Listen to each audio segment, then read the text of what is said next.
Standing at my father's graveside, watching his casket descend into the ground, my stepmother, Eleanor, chose that exact moment to announce, before all 47 family members, that I was not his real daughter.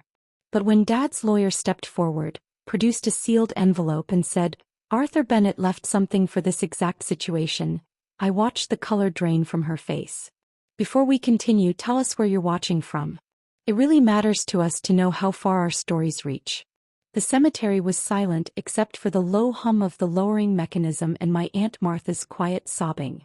The October air cut through my black dress, but I barely noticed. I felt numb after 3 days of accepting condolences, managing arrangements, and pretending that Eleanor's thinly veiled satisfaction did not make me want to scream. "Before we let Arthur rest," Eleanor said, moving forward in a designer black suit that likely cost more than most people's mortgages, "there is something everyone needs to know about Chloe." Hearing my name on her lips felt poisonous.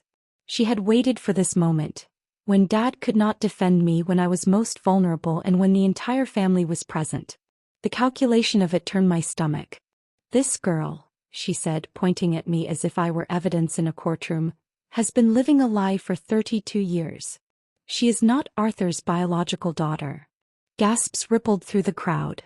Uncle Winston, Dad's younger brother, dropped his prayer book into the mud. My cousin Sophie grabbed my arm. Someone behind me whispered, "Oh my God." I could not move or breathe, let alone understand what was happening at my father's funeral. "You are lying," I managed, though my voice sounded distant, like it belonged to someone else. "Am I?" Eleanor replied, pulling a folder from beneath her coat. "Arthur's blood type was a negative. Chloe is AB positive. It is genetically impossible for him to be her father without a mother having type B or AB, and we all know the history here. I have the medical records."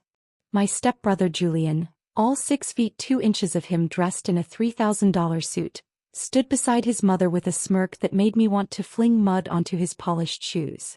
"Sorry, sis," he said, stretching the word into a joke. "Guess you are not really family after all. Mom has already spoken to lawyers about the will." The ground seemed to tilt. My father had been gone for exactly 3 days and they were already trying to erase me from his life. The man who taught me to ride a bike, who walked me down the hallway on my first day of teaching, who called every Sunday night just to hear about my week. "How dare you?" Aunt Martha finally said. "At his funeral, Eleanor. Do you have no shame?" "I am just telling the truth," Eleanor replied, her voice coated in the fake sweetness she had perfected over 10 years of marriage.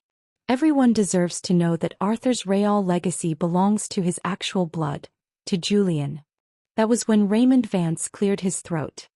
He had been standing quietly near a large oak, gripping his briefcase as if it held state secrets. Raymond had been Dad's lawyer and close friend for 20 years. He had attended my high school graduation, my college graduation, and even my first parent-teacher night when I was nervous about meeting families. "Mrs. Bennett," he said, his deep voice slicing through the tension, "before you continue this spectacle, perhaps we should discuss what Arthur entrusted to my care."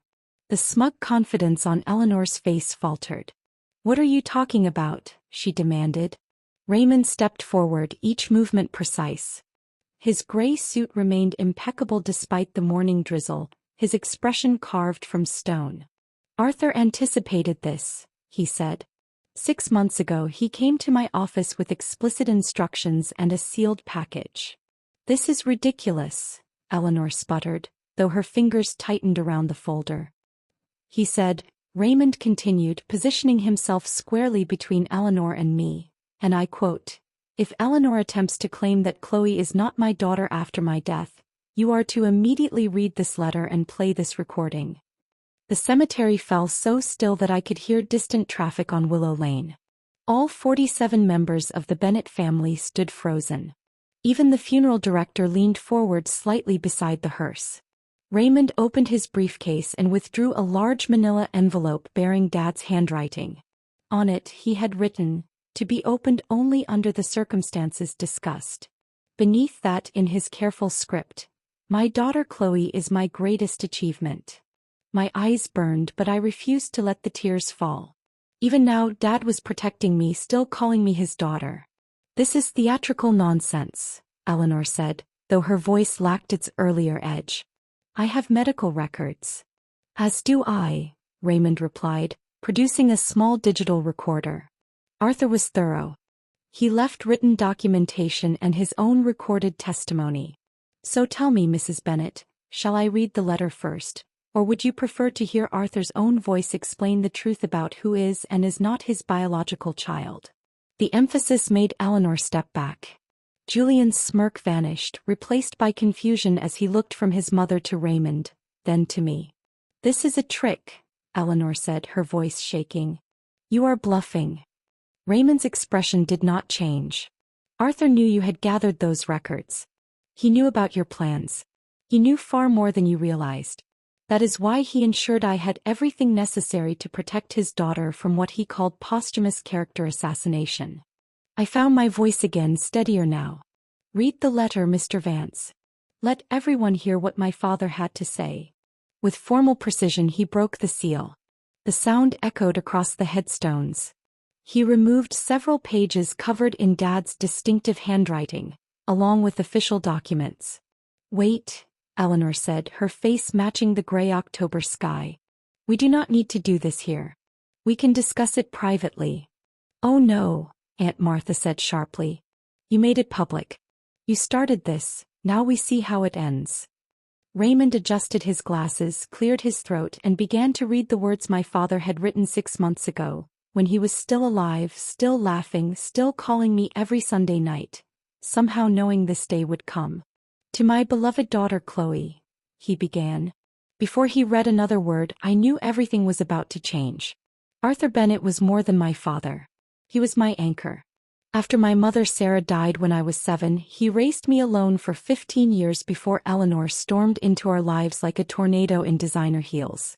I remembered the day he taught me to ride a bike in our driveway, his strong hands steadying me as he ran beside me, his work boots striking the pavement in rhythm with my pedaling. I have got you, sweetheart, he had said. I will never let you fall. And even when he finally let go, I knew he was there, ready to catch me. Dad owned 3 successful hardware stores across town, Bennett and Sons Hardware. Each one a testament to his belief that good tools and honest advice could fix almost anything. Every Saturday morning until I left for college, we visited each location together. It was our ritual as sacred as Sunday church. He introduced me to every employee and every regular customer the same way. This is my daughter, Chloe. She is going to be a teacher someday. The pride in his voice made me stand taller. It made me believe I could become anything. The stores smelled of sawdust and metal, of possibility and hard work. He let me help with inventory, teaching me to count washers and sort screws, while telling stories about Grandpa Bennett, who had opened the first store with nothing but a $2,000 loan and sheer determination. This will all be yours one day, Chloe, he used to say, calling me by my childhood nickname. Not just the stores but the legacy, the reputation, the trust people place in our name. My mother had been gone for 15 years when Eleanor appeared. I was 22, fresh out of college, starting my first teaching job at Oakwood Academy. Dad met her at a Chamber of Commerce dinner. She told him she was new in town, rebuilding her life after a painful divorce. She had a young son named Julian who was 11 years old, and she said she was searching for stability, for a good man who could be a father figure. Dad fell hard. After years of casual dates that never led anywhere, after countless well-meaning setups that always ended with him saying, "She is lovely but she is not Sarah," everything changed. Suddenly, Eleanor was coming to Sunday dinners, touring the stores with us, being folded into our life. She was beautiful in a polished, effortless way that made other women feel underdressed. Her blonde hair was always perfect, her nails immaculate, her clothes quietly signaling money even as she talked about struggling. She laughed at Dad's hardware store jokes, praised his business instincts, and constantly told him how lucky she felt to have found him. "I want you to like her, Chloe," Dad said one evening as we sat together on the back porch. "I know no one can replace your mother. I'm not trying to do that. But Eleanor makes me happy and Julian needs stability." His father walked away. That leaves a mark. So I tried. I truly tried. I welcomed Eleanor, helped Julian with his homework, included them in our traditions. But something felt wrong from the start. The way Eleanor's smile never quite reached her eyes when she looked at me. How family photos were quietly rearranged so pictures of my mother were less visible. How she casually mentioned the value of the business, always followed by a light laugh. After they married, the changes came slowly. "Chloe, sweetheart," she would say, smiling sweetly, "would you be more comfortable eating in your room while Julian and I help Arthur with business plans?" Or, "Oh, did Arthur not mention it? We are changing the Saturday store visits. Julian needs that time with his new father." Each moment felt small on its own, reasonable even, but together they pushed me further from the center of my father's life. Julian was worse. He grew up tall with his mother's sharp features and calculating eyes. He made quiet comments about being Dad's only son, about carrying on the Bennett name, about how the stores needed a man's touch to stay competitive. Dad never heard those remarks. Julian was too careful. Around Dad he was the perfect stepson, eager, respectful, grateful. But Dad was not completely blind. He made sure our Saturday ritual continued, just earlier in the morning. "No one replaces my Chloe," he said firmly when Eleanor suggested I was too old for such things. He kept my photos front and center in his office. He kept my childhood bedroom exactly as I had left it. He kept calling me every Sunday night without fail. 3 weeks before his death, Dad invited me over for Sunday dinner. Just the two of us. Eleanor was in Arizona, visiting her sister and taking Julian to look at colleges.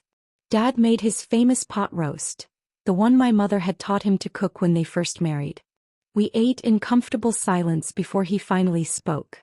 "Chloe, there are things I need to tell you," he said, gripping my hand across the table. His fingers were still strong, still stained with oil from the stores, despite Eleanor's complaints. "Not yet. The time is not right. Just remember this. No matter what anyone says after I am gone, you are my daughter. Blood does not make a family. Love does. And I have loved you since the moment your mother told me she was pregnant." I felt a chill. "Dad, you are scaring me. Are you sick?" "No," he said gently. "I am just getting my affairs in order. A man my age needs to be prepared." He squeezed my hand. "I have made sure you are protected. Mr. Vance has everything. Trust him if anything happens. And remember, you are a Bennett. My daughter. My true heir. Nothing can change that." 4 days later, a massive heart attack took him without warning. The doctor called it merciful. He was at the original store, the one Grandpa Bennett had started, checking inventory early in the morning. They found him seated at his desk holding a photo of my mother and me from my college graduation. The funeral was exactly what Dad would have wanted.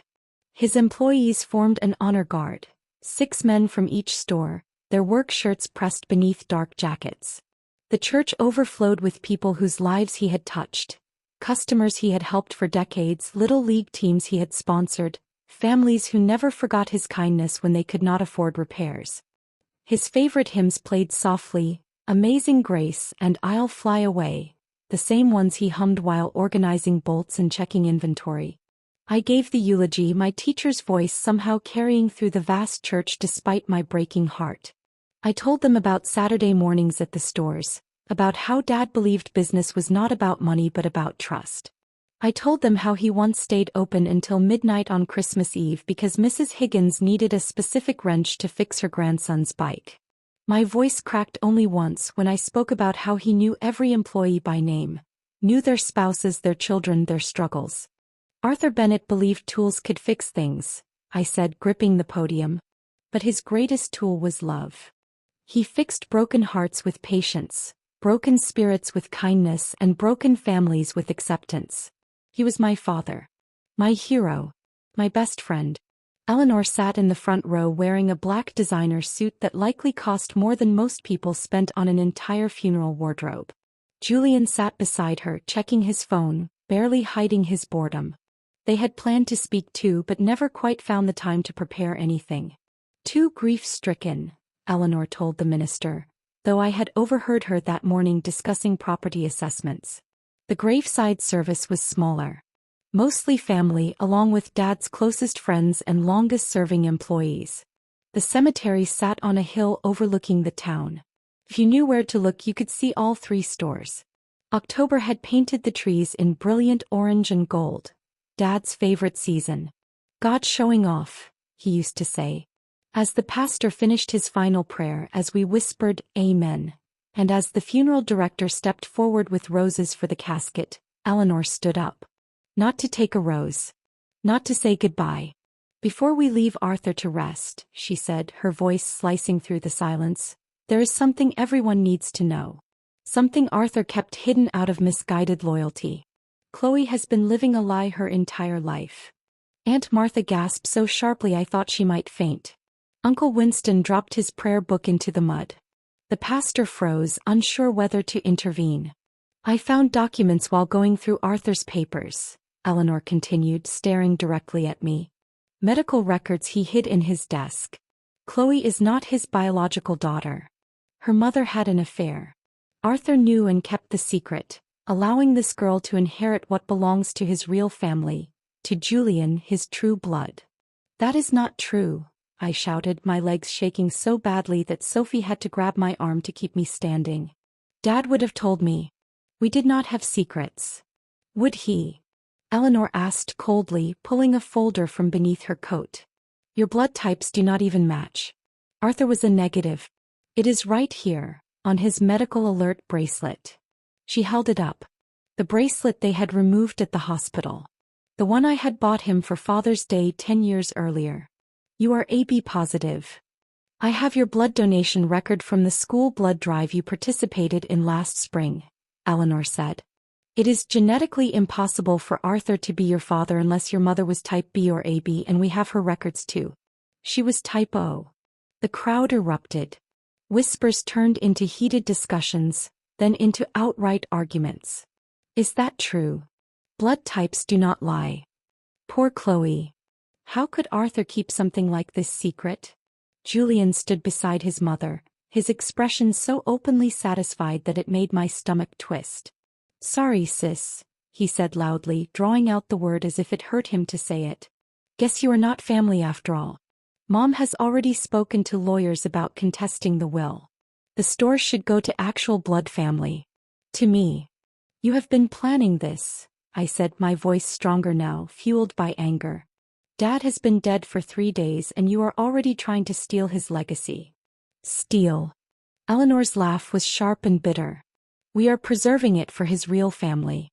Arthur was too soft-hearted to do what needed to be done while he was alive. I will not let his misplaced sympathy give away what belongs to Julian." My Uncle Winston finally spoke. "Eleanor, this is obscene. The man is not even in the ground yet." "The truth does not care about timing," she replied coolly. "I have documentation. Medical records. Blood type charts. I even found a letter among Sarah's things, one Arthur kept, about a co-worker named Harrison she had grown close to before Chloe was born." Each word landed like a deliberate blow, meant to destroy not just my inheritance but my entire identity. The mourners began to divide. Some moved closer to me in quiet support. Others stepped back as if I had suddenly become something dangerous. "Arthur raised her," Aunt Martha said firmly. "That makes her his daughter." "Legally, perhaps," Eleanor replied. "But morally, ethically, should the Bennett legacy go to someone who does not carry Bennett blood, when there is Julian whom Arthur chose to raise for the last 10 years? Someone who learned the business. Someone who can pass on the family name." That was when Raymond Vance cleared his throat. "Mrs. Bennett," he said, his voice cutting through the chaos with the authority of someone who had spent 40 years in courtrooms. "Before you continue this display, perhaps we should discuss the letter Arthur left with me." Eleanor's confidence flickered. "What letter?" Raymond approached the grave with measured steps, his polished shoes somehow avoiding the mud that caught everyone else. He carried his briefcase as if it contained state secrets. He had been more than my father's lawyer. He had been his friend long before I was born. The best man at my parents' wedding. The one who helped Dad navigate my mother's estate after cancer took her.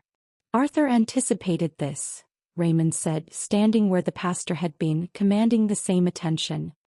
He came to me 6 months ago with very specific instructions and a sealed package. He was meticulous in his preparations. This is ridiculous, Eleanor snapped, her knuckles white as she clutched her folder. I have proof. Medical records do not lie. Indeed they do not, Raymond said calmly. He removed a large manila envelope and a small digital recorder from his briefcase. Arthur said, and I quote, "If Eleanor tries to claim that Chloe is not my daughter at any point after my death, you are to immediately read this letter and play this recording. Do it publicly. Do not allow her to poison people's minds in private." The mourners pressed closer, forming a tight circle around us. Even the funeral director abandoned professional distance to lean in. Julian's smirk vanished, replaced by confusion as he looked between his mother and Raymond. "This is some kind of trick," Eleanor said, though her voice no longer carried authority. "You are bluffing." "Arthur knew about your research," Raymond continued. "He knew you had gone to the hospital requesting his medical records. He knew you accessed Chloe's blood donation information through your contact at the community blood center. Yes, he knew about Lydia helping you. He knew about your meetings with the state lawyers 3 months before his death." My thoughts raced. Dad had known. He had known what Eleanor was planning. Then I remembered that dinner 3 weeks earlier. His grip on my hand. His words about being prepared. About trusting Mr. Vance. If Arthur had concerns about Chloe's parentage, he should have addressed them while he was alive, Eleanor said, trying to regain control. Not through some theatrical reading after his death. "Oh, but he did address them," Raymond replied. "He addressed them thoroughly. He spent significant time and resources investigating not only Chloe's parentage, but everyone's in this family." The way he emphasized everyone's made Eleanor step back, her heels sinking into the soft ground. Julian edged away from his mother, uncertainty crossing his face for the first time. "Shall I read the letter?" Raymond asked, holding it up. "Or would you prefer to hear the recording?" "Arthur instructed me to give you the choice, Eleanor. He said you like to feel in control." "I do not have to listen to this," Eleanor said, turning away. "No, you do not," Raymond agreed. "But everyone else does. And if you leave now, you will not hear Arthur's evidence regarding Julian's parentage. You will not hear about the DNA test. You will not hear about Rex." Eleanor froze. "Who is Rex?" Julian asked, his voice unsteady. I found my voice again. "Read the letter, Mr. Vance. Let everyone hear what my father had to say."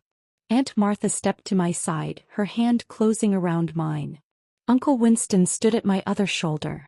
The Bennett family was closing ranks around me, and the simple act made my eyes burn. Raymond broke the seal with careful precision. Inside were several pages in my father's unmistakable handwriting, the same script that had written, "Great job" on my report cards, "Love you, Chloe" on birthday cards, and "So proud" on the photo from my college graduation. "Before I begin," Raymond said, "you should know that Arthur had all of these documents notarized and witnessed. He also sent copies to 3 separate law firms, to be released to the media if anyone contests what I am about to read." "You cannot threaten me," Eleanor said weakly.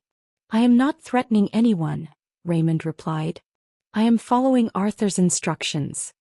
He wanted the full truth to come out if anyone tried to hurt his daughter after he was gone." He adjusted his glasses and cleared his throat. The cemetery was so quiet I could hear the flag on Dad's casket flutter in the breeze. "To my beloved daughter Chloe and to all present," Raymond began.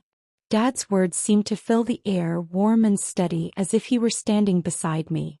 "If you are hearing this, then Eleanor has done exactly what I feared. She has used partial truths to try to destroy my daughter's life. So let me share the complete truth, documented, verified, and proven, about the parentage of everyone involved in this painful drama." Julian went very still. Eleanor looked as though she might run, but she was surrounded by mourners, trapped by the audience she herself had chosen. "Yes, I knew about the blood types," Raymond continued reading. "I have known since Chloe was 8 years old, when she needed emergency surgery after falling from her bicycle. The memory hit me instantly, The emergency room lights, the smell of antiseptic, Dad's face twisted with fear as they rushed me away. I remembered how he had prayed harder than I had ever seen him pray. Mr. Vance kept reading my father's letter, his voice steady and clear. What Eleanor does not know is that I had a vasectomy 3 years before I met her, after my late wife Sarah's difficult pregnancy with Chloe. That pregnancy nearly killed Sarah, and we decided one child was blessing enough. The vasectomy was later reversed when Eleanor and I decided to try for children, unsuccessfully as it turned out. However, Julian was already 11 when I met Eleanor. I have DNA proof that Julian is not my biological son, but I raised him as my own because that is what fathers do. Eleanor's face went from white to green. That is impossible. You're making this up. Arthur never said anything about a vasectomy. There is more, Mr. Vance said, continuing to read. I knew from the day I married Eleanor that Julian was not mine. It was mathematically impossible given the timeline. But I loved that boy anyway. I tried to raise him right. I tried to teach him the value of hard work and honesty, though I am not sure those lessons took hold. Julian stumbled backward, his confident mask cracking. Mom, what is he talking about? Eleanor could not even look at him. Her carefully built plan was collapsing around her like a house of cards in a storm. Mr. Vance lifted the digital recorder. Shall we hear Arthur's own words now? Without waiting for an answer, he pressed play. Dad's voice filled the cemetery, strong and clear, even coming from a small device. It sounded like he was right there with us, protecting me one last time. Hello, everyone. If you are hearing this, then Eleanor has tried to hurt my daughter after I am gone. So let me set the record straight. The recording carried the faint echo of his office at the main store, and I could picture him at his desk, surrounded by invoices and family photos, speaking carefully. Eleanor, I know Julian is not mine. I have known since the day you accidentally left your diary open on our bed, writing about Julian's real father, your personal trainer, Rex, whom you were still seeing during the first year of our marriage. Yes, I know about the Tuesday afternoon yoga sessions that were nothing of the sort. I know about the money you sent him every month, labeling it fitness training on our credit card statements. Gasps rolled through the crowd. Julian's face went pale. Mom, he said, his voice cracking like he was 14 again. Is this true? Dad's recording continued. I have the DNA test right here, conducted 2 years ago when Julian needed blood work for his college sports physical. The lab was discreet and professional. 0% probability of paternity. But I love that boy anyway because love is not about DNA. I tried to be the father he never had, though Eleanor did everything she could to poison that well. Turn it off, Eleanor whispered, but her words carried no power anymore. Now about Chloe being AB positive while I am a negative. Yes, that is true. But what you do not know, Eleanor, is that Sarah was adopted. Her biological father was not the man who raised her. When Sarah was dying, she told me everything. She had been adopted as an infant by the Mitchells, who loved her completely and were the only parents she ever knew or wanted. But during her cancer treatment, she needed family medical history. She found her biological father, a professor named David Sullivan, who had type B blood. My knees nearly buckled. Mom had been adopted. The grandparents I had loved, who died when I was young, were not her biological parents. But they were her real parents, the ones who raised her and loved her, just like Dad was my real father no matter what blood said. Dad's voice continued. Sarah made me promise never to complicate Chloe's life with this information. She said the Mitchells were her parents in every way that mattered, and she wanted Chloe to honor their memory, not get pulled toward biological relatives who were strangers. But since you are forcing this issue, Eleanor, here is the complete truth. Chloe is absolutely my biological daughter. We had a DNA test done when she was 8 years old, during that emergency surgery. I needed to know for medical reasons. 99.98% probability of paternity. Mr. Vance pulled out another document and held it up for everyone to see. Here is the certified DNA test dated 24 years ago, with Arthur's signature and the hospital seal. I have the original. Copies have been filed with the court. Dad's voice returned.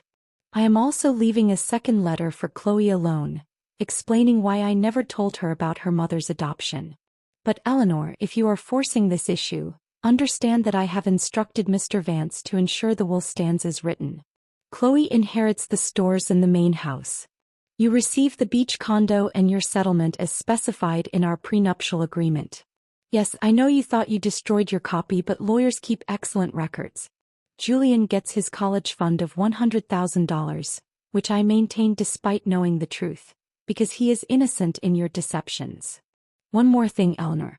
The recording you thought you deleted from our home security system, the one where you told Rex on the phone that you would make sure the biological daughter gets nothing after the old fool dies. I have copies, 3 copies actually. One with Mr. Vance, one in my safety deposit box, and one with the district attorney's office, in case anything suspicious happened to me. The silence afterward was absolute. Even the birds seemed to stop. 47 members of the Bennett family stood frozen, absorbing what they had just heard. The funeral director looked like he had witnessed a crime rather than a burial. I also want everyone to know, Dad's voice concluded, softer now, that I forgive Eleanor. I forgive her for the affairs, the lies, the schemes. I stayed married to her because I made vows and because I hoped she would change, hoped she would learn what real love looks like. But mostly I stayed for Julian, who needed a father even if his mother made sure he never respected me. Chloe, sweetheart, if you are listening to this, know that you were the light of my life from the moment you were born. You are my daughter, my legacy, my greatest achievement. Not the stores. Not the business. I love you, Chloe. Take care of the family name. It is yours by birth, by love, and by right. The recording ended with a soft click that echoed across the cemetery like thunder. Eleanor left before the casket was fully lowered, her heels sinking into the grass as she stumbled toward her car. Julian stood frozen for a moment, looking lost and younger than his 21 years, before running after her. The rest of us watched them go in stunned silence, then turned back to finish saying goodbye to Dad properly, the way he deserved.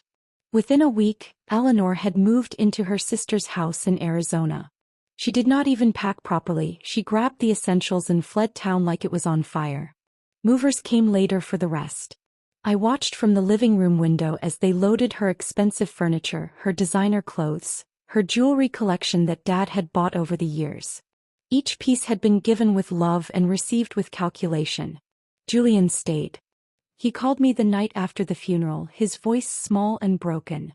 Chloe, he said, and I could hear him crying, really crying. Not the fake tears he used when he was trying to manipulate Dad. I did not know any of it. About Rex. About the DNA. About what Mom was planning. I swear I did not know. I know, I said, because somehow I did. Julian had been cruel, yes, but he had been shaped by his mother's poison, fed lies like breakfast. He was my dad too, was he not? Julian continued, his voice cracking. Even though he knew I was not his, even though Mom treated him terribly, he still came to my games. He still taught me the business. He still called me his son. Yes, I said, remembering all the times Dad had tried to include Julian, tried to teach him and tried to love him even when he met resistance. He was your dad. He chose to be your dad every single day. That is what made him remarkable. I am sorry, Julian whispered. For everything. For how I behaved. For what I said at the funeral. For all of it. I am so sorry. That conversation changed everything. Julian stepped away from his mother's influence and asked if he could help at the stores. He was not asking to take over. He was not asking to claim any inheritance. He simply wanted to work, to learn, and to honor the man who had been more of a father to him than anyone else had ever been. I gave him a job at the original store, starting at the very bottom, exactly the way Dad had once made me start when I was 16. Julian worked hard. He worked harder than I had ever seen him work at anything before. At first, the employees were cautious. They remembered his attitude during past visits with Eleanor. But over time he earned their respect through genuine effort and humility. 6 months later we were having dinner at the house. It was my house now, even though I still found it difficult to think of it that way. Julian had first become a regular dinner guest. Then slowly he became a friend. And eventually, in a way that still felt impossible, he became an actual brother. I found something, he said, pulling an envelope from his jacket. Mom left it behind when she ran. It is from Arthur, dated 2 years ago. The letter was addressed to Julian, written in Dad's familiar handwriting.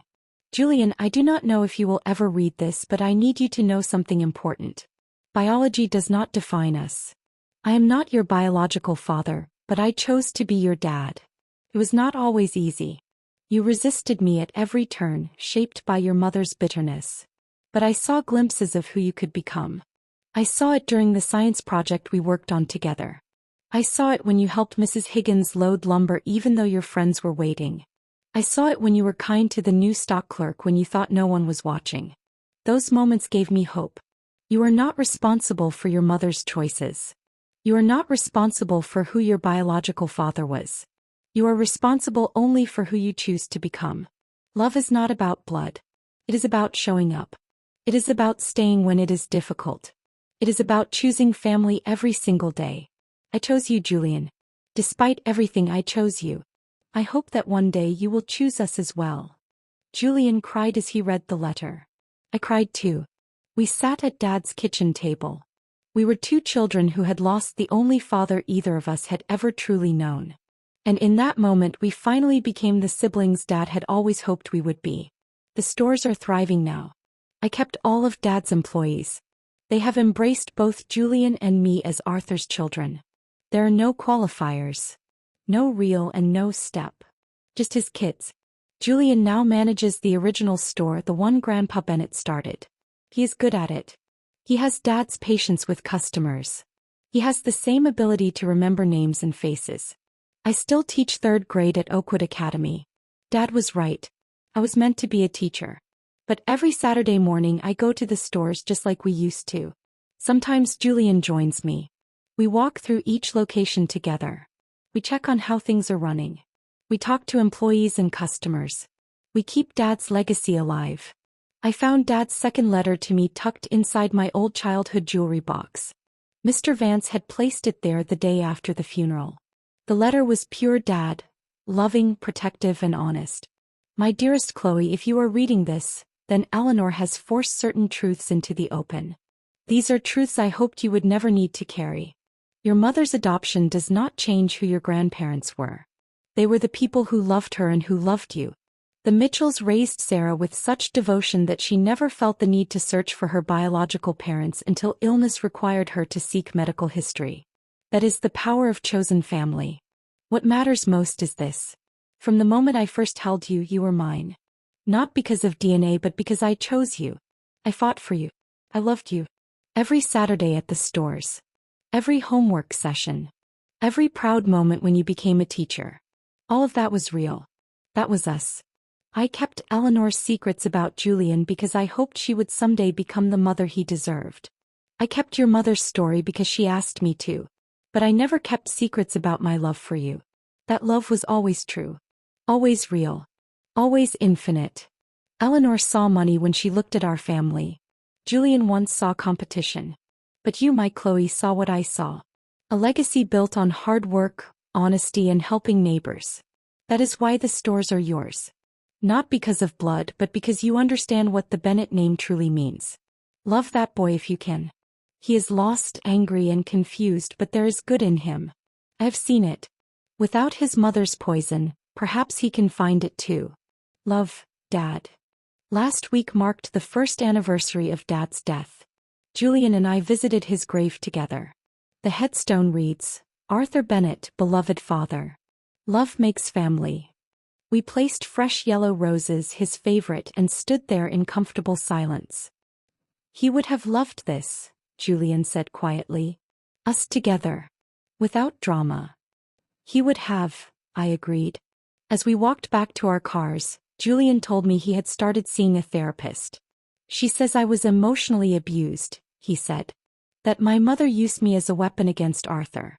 I am beginning to see it now. Dad saw it back then, I said. That is why he never gave up on you. And why he never gave up on me. Eleanor never contested the will. The security recording Dad mentioned must have been particularly damaging. We have not heard from her since she left. Julian did receive a birthday card with no return address, along with a check that he never cashed. Mr. Vance still manages the legal affairs for the stores. Last month he told me that Dad had left one final letter, to be opened on the 5th anniversary of his death. He said you would be ready, Mr. Vance told me. Even now Dad is still protecting us, still teaching us, still showing us that love is what makes a family. The hardware stores still smell like sawdust and metal. They still smell like hard work and possibility. But now they also smell like hope, like second chances, like a family that is chosen, not just born. Julian and I are building something new on the foundation Dad left us. Not just a business but a real relationship, the kind Dad always believed we could have. That is his true legacy. Not the stores. Not the money. Not the property. It is the lesson that family is not defined by blood. It is defined by choosing to love, choosing to stay, and choosing to protect each other, especially when it is hard. Somewhere I know Dad is watching. Proud that his children, both of them, finally understood. If you enjoyed this story, please like the video and share it with someone who needs to hear that family is about love, not just DNA. Leave a comment if you have ever experienced a moment when someone chose to be your family without blood ties. And do not forget to subscribe to our channel for more powerful stories about love, redemption, and the families we choose. Thank you for listening to my story about my dad, Arthur Bennett, who proved that the strongest bonds are not always written in our genes.